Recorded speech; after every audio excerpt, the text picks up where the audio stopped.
a conduit dans l'adoration. Nous allons maintenant passer au temps du partage de la parole. Et je vous invite à lire avec moi dans l'évangile de Jean, au chapitre 11, le verset 17. Évangile de Jean, chapitre 11, verset 17. Le thème de ce matin est la foi à l'épreuve du miracle. Nous lisons: à son arrivée, Jésus trouva que Lazare était depuis 4 jours déjà dans le tombeau. Béthanie était près de Jérusalem, à moins de 3 kilomètres. Et beaucoup de Juifs étaient venus chez Marthe et Marie pour les consoler de la mort de leur frère.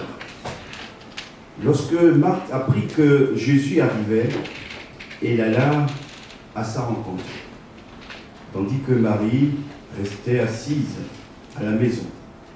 Marthe dit à Jésus: Seigneur, si tu avais été ici, mon frère ne serait pas mort. Mais même maintenant, je sais que tout ce que tu demanderas à Dieu, Dieu te l'accordera. Jésus lui dit: ton frère ressuscitera des morts. Je sais, lui répondit Marthe, qu'il ressuscitera lors de la résurrection au dernier jour. Jésus lui dit: je suis la résurrection et la vie. Celui qui croit en moi vivra même s'il meurt. Et toute personne qui vit et croit en moi ne mourra jamais. Crois-tu cela? Elle lui dit: oui, Seigneur, je crois que tu es le Messie, le Fils de Dieu qui devait venir dans le monde. Amen. La foi à l'épreuve du miracle. Le thème de la foi dans la Bible est essentiel, parce que c'est par la foi, par le moyen de la foi, que nous sommes sauvés. C'est par la foi que nous saisissons les promesses de Dieu. C'est par la foi que nous voyons les miracles. C'est par la foi que nous serons aussi enlevés un jour. Et donc il est bon que dans ce domaine, nous ayons une connaissance claire qui nous permette de tenir bon dans la marche chrétienne et d'avancer tous les jours avec Jésus-Christ. Ici, dans ce texte, il y a un dialogue entre Jésus et Marthe. Mais ce dialogue va se faire dans des circonstances particulières.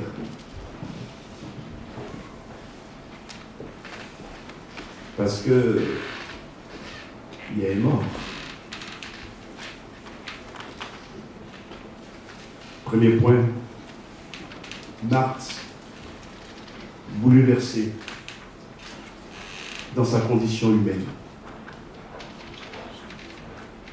Ne l'oublions jamais, frères et sœurs, comme j'aime le rappeler, même si on est sauvé, on est encore sur terre. On est dans une condition humaine. Quand il fait froid, on a froid. Quand il fait chaud, on a chaud. Quand on a soif, on a besoin de boire. Ça, c'est la condition humaine. Et c'est une famille de 3 personnes, Lazare, Marthe et Marie, qui aimaient particulièrement Jésus, et Jésus les aimait aussi. Mais le malheur est venu frapper cette famille. Lazare est mort. Le seul homme de la famille qui est son frère vient de mourir.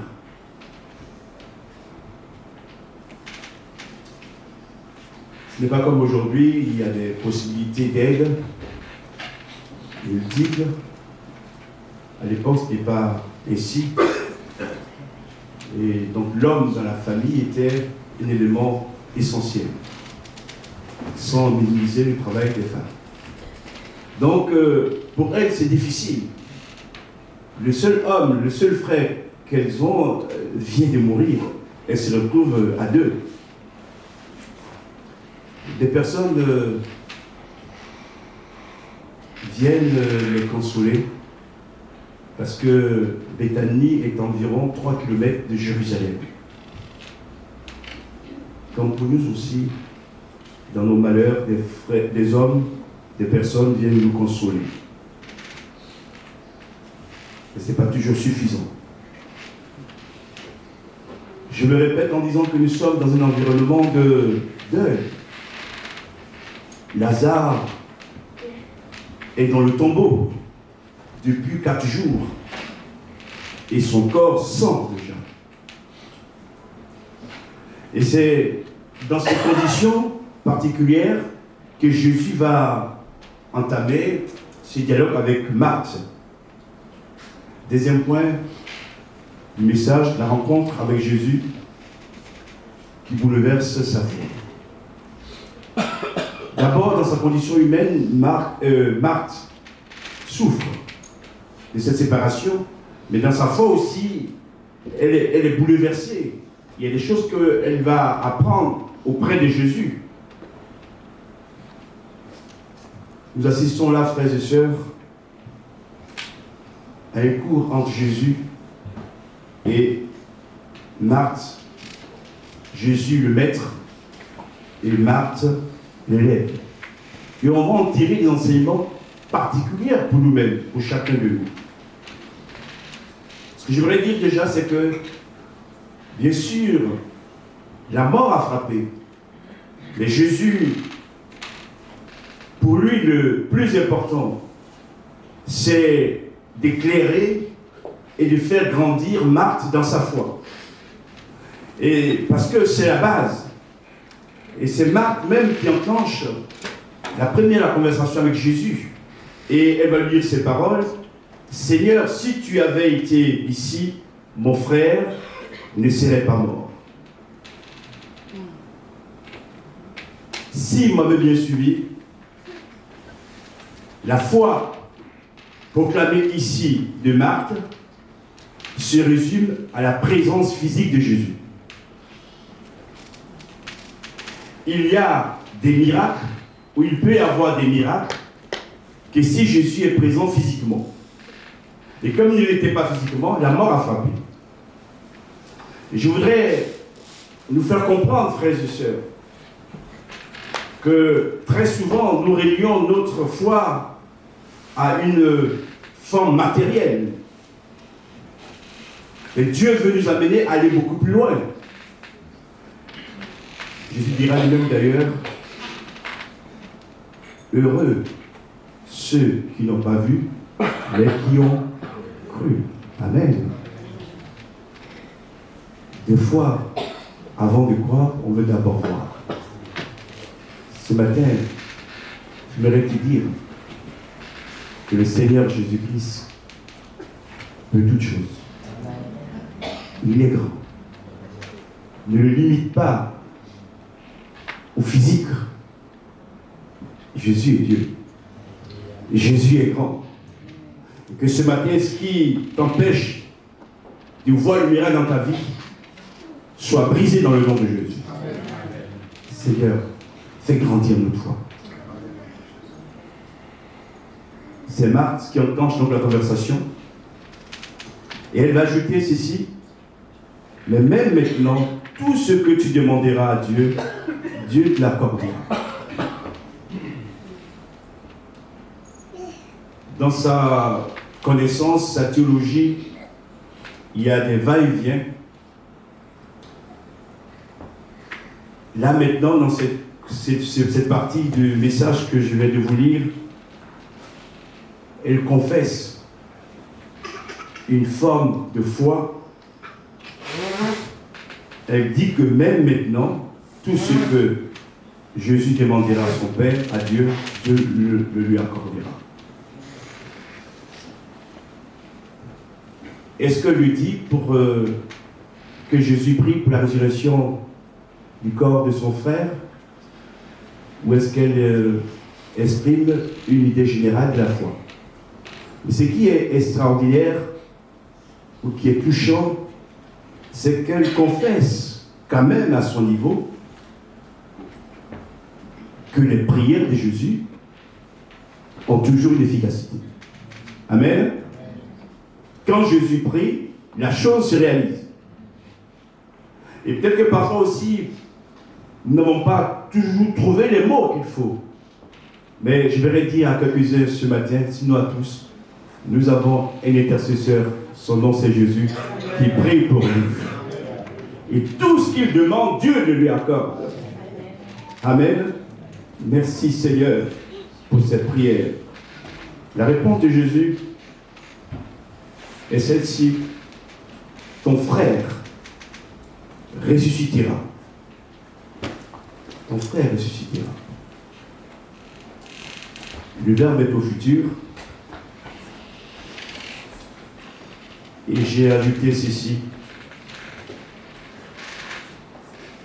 En réponse à ce qu'a dit Marthe au début,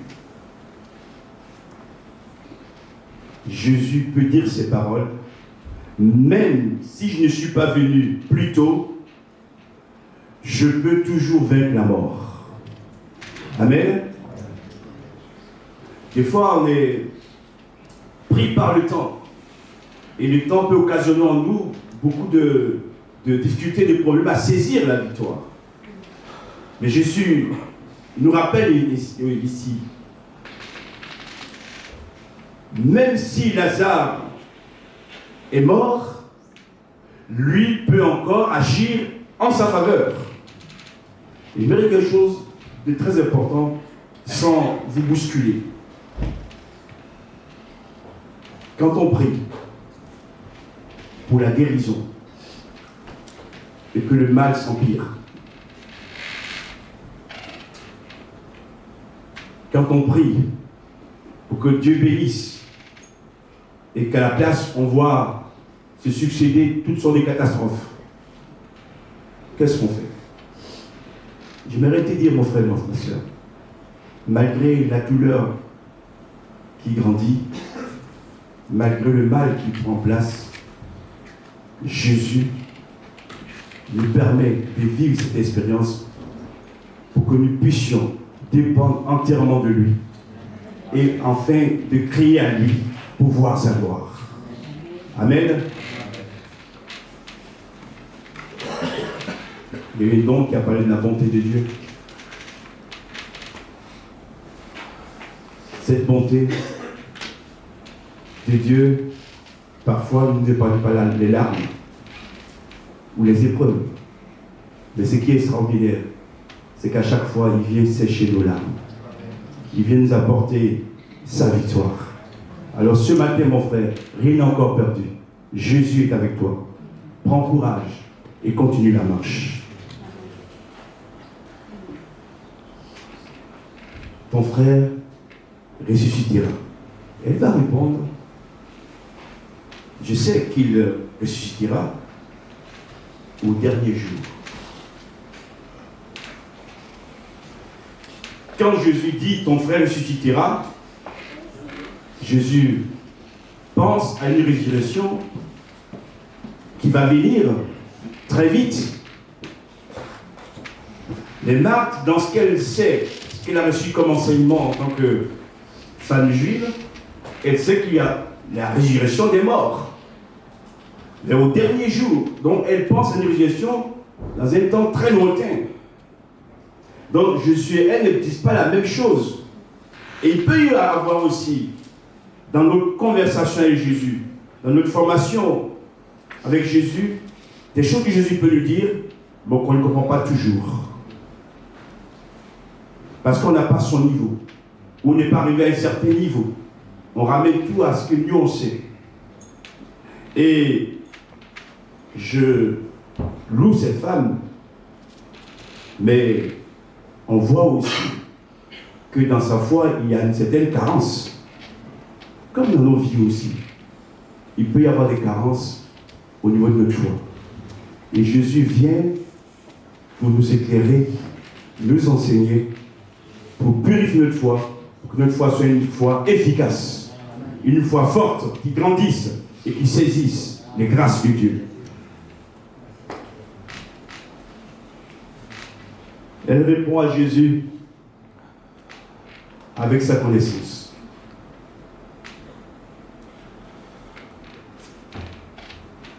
Une chose que Jésus n'aime pas, que Dieu n'aime pas, c'est l'hypocrisie. Et quand vous lisez d'ailleurs dans Matthieu, il y a toute la liste.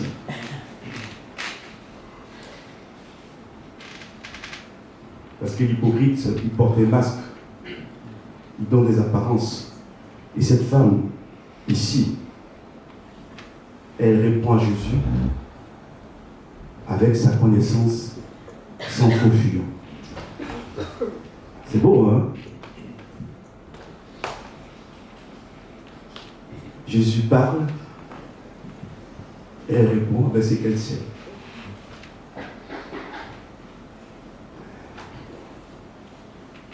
Et je vais dire ceci.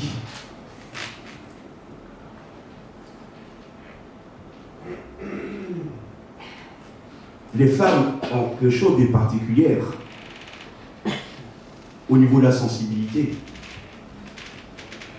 Et quand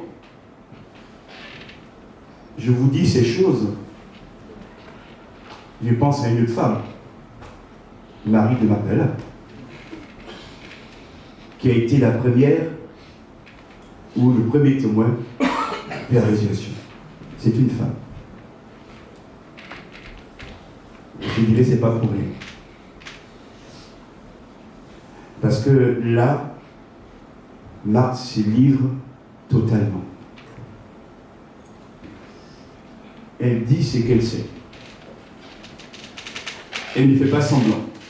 Et Jésus va continuer à lui parler et il va lui dire ceci. Je suis la résurrection et la vie. On voit ici que Jésus respecte Marthe et va l'entraîner avec douceur plus haut pour ouvrir sa connaissance et faire grandir sa foi. Parce que si même Marthe est sincère, il lui manque encore une certaine connaissance. Et ce que je me dis, c'est qu'on peut être sincère et cependant aussi se tromper. Jésus va l'amener doucement à voir et à mieux comprendre ce que c'est que la foi en Jésus. Et elle va grandir dans sa connaissance, mais elle va aussi grandir dans sa foi. Frères et sœurs, chers amis qui m'avaient suivi, nous sommes dans quel environnement? Il y a un deuil.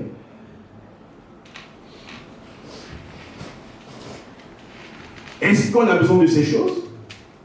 On voudrait passer rapidement à la pratique. Mais Jésus nous montre ici, frères et sœurs, que même dans nos deuils, ce qu'il veut nous apporter, c'est de nous aider à grandir dans la foi. C'est de nous aider à grandir dans la connaissance. Ce n'est pas toujours facile, frères et sœurs. Parce qu'on pourrait dire, mais Seigneur, tu me donnes un cours de théologie. Et ça ne correspond pas tellement à mon besoin. Mon frère vient de mourir, je veux voir quelque chose.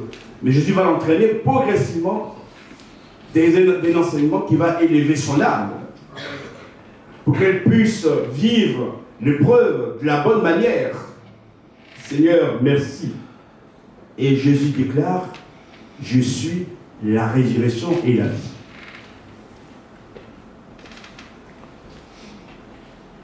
Je suis la source de toutes les vies. Amen. La mort ne peut rien contre moi. Une parole de moi et le mort se relève. Amen. C'est pas je serai la résurrection, mais je suis la résurrection et la vie. Je vous explique. J'aurais pu dire je suis seulement la vie, mais il parle de résurrection. Ça veut dire que la mort est la condition de tous les hommes. Mais Jésus nous dit également que même si la mort a frappé, lui peut ramener le mort à la vie. C'est pourquoi il s'appelle aussi la résurrection. Ne l'oublions pas, frères et sœurs, certains nous ont bien précédés dans la gloire. Mais un jour, nous les reverrons parce que Jésus va ressusciter leur corps. Et nous serons ensemble avec eux pour toujours. Autrement dit, la mort n'est pas la fin de la vie, ce n'est qu'un passage. Amen. Mais quand la foi comprend cela, elle vit mieux ce qui se passe. Elle sait que toute la puissance appartient à Jésus. Qu'on soit vivant ou mort, Jésus est toujours vivant. Amen. Et on peut alors progresser dans la vie. Sinon, on se laisse arrêter en passant son temps à pleurer nos morts. Il dira également, celui qui croit en moi vivra, même s'il meurt.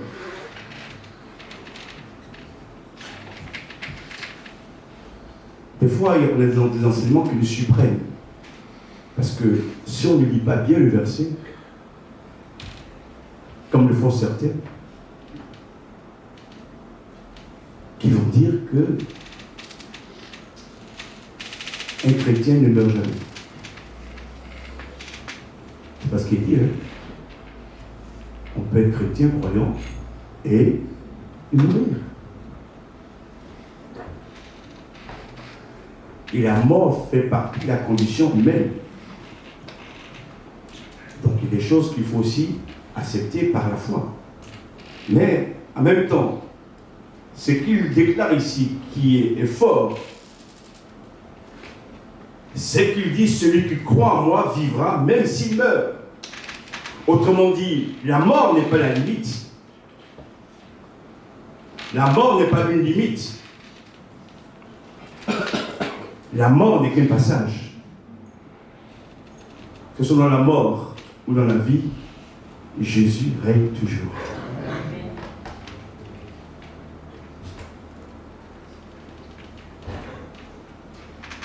La vie que Jésus nous a donnée, la vie que Jésus nous donne, est une vie impérissable.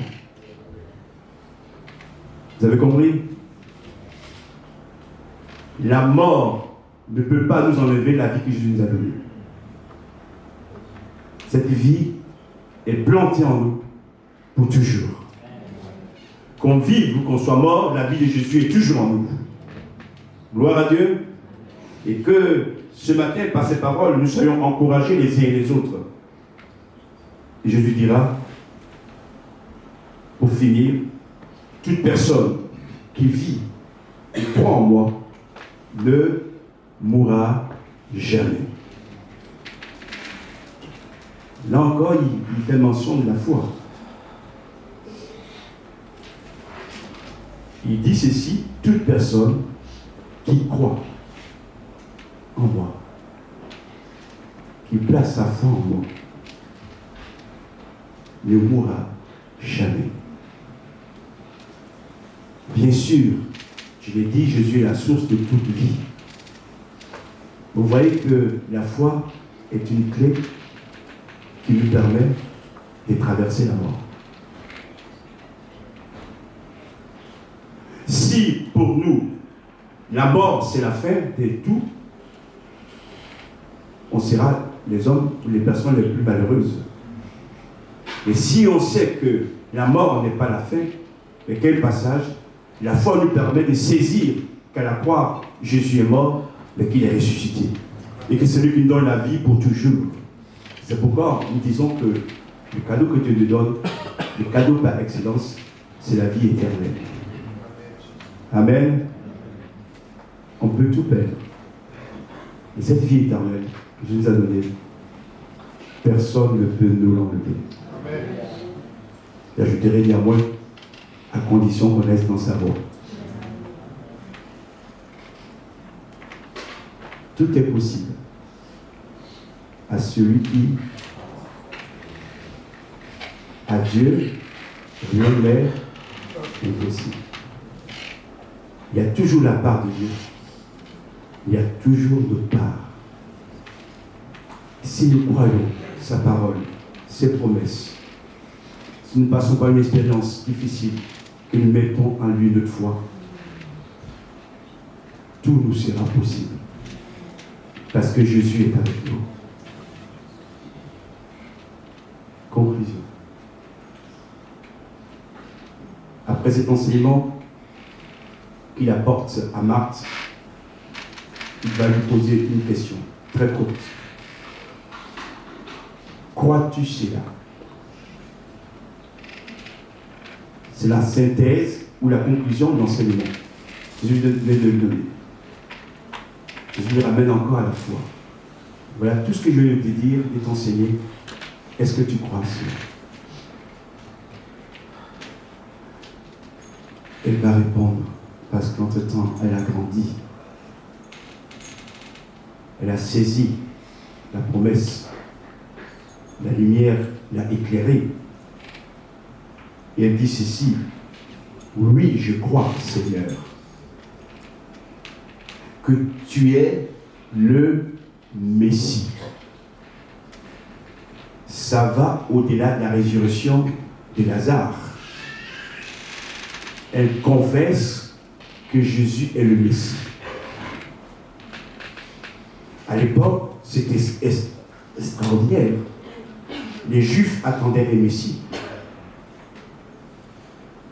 Et cette femme, par la foi, éclairée par Jésus, tout d'un coup confesse que Jésus est le Messie. Celui qu'on attendait est là avec nous. Pour sauver Israël, mais sauver aussi le monde entier. Jésus est le Messie.